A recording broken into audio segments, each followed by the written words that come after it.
Bonjour à toutes et à tous, bienvenue sur l'épisode 5 de la série des histoires blindées. Et aujourd'hui plein feu sur une légende française de la Première Guerre mondiale, le Renault FT.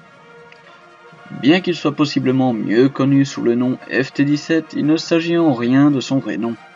FT pour son modèle et 17 pour son année de construction, étant donné que le Renault FT a été projeté en 1915 et conçu en 1917.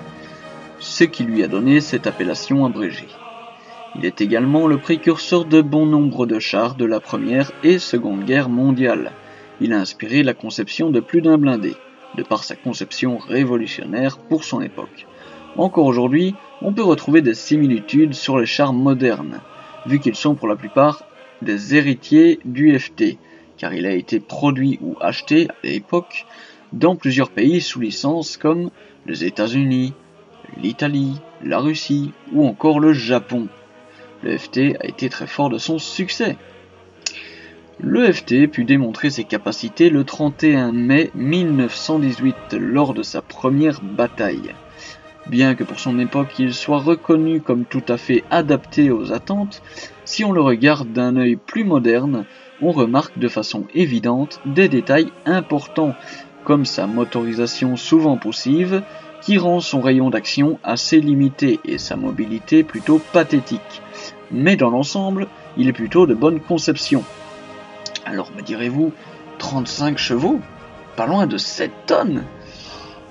Son manque de puissance était néanmoins compensé par un blindage de quand même 22 mm maximum. Ne rigolez pas, à l'époque c'était énorme pour un blindé. Dites-vous bien qu'à l'époque ce n'était pas des obus-flèches de 120 mm. Si déjà on avait du 37 à tube court, on va dire que c'était pas mal. Il possédait comme armement au choix un canon de 37 mm ou une mitrailleuse de 8 mm. Petite anecdote de notre ami Hurricane, après 350 heures de service actif, il est retiré de la liste des chars opérants et passe pour la formation.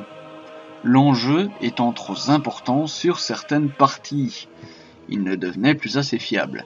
Après 500 ou 600 heures de fonctionnement, c'était une fin de carrière pour le Renault FT. Durant un temps, les obus explosifs classiques ont été remplacés par des obus pleins inertes, car le risque d'explosion dans l'habitacle était trop grand.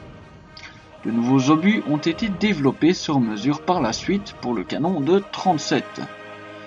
Voilà, c'est ici que se clôture cet épisode, nous espérons qu'il vous aura plu.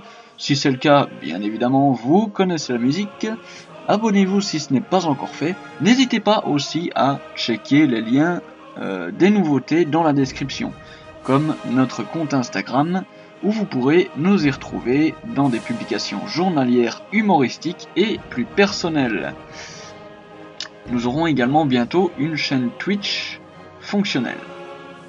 Sur ce, je vous dis à très bientôt pour le prochain épisode qui portera cette fois sur le A7V allemand.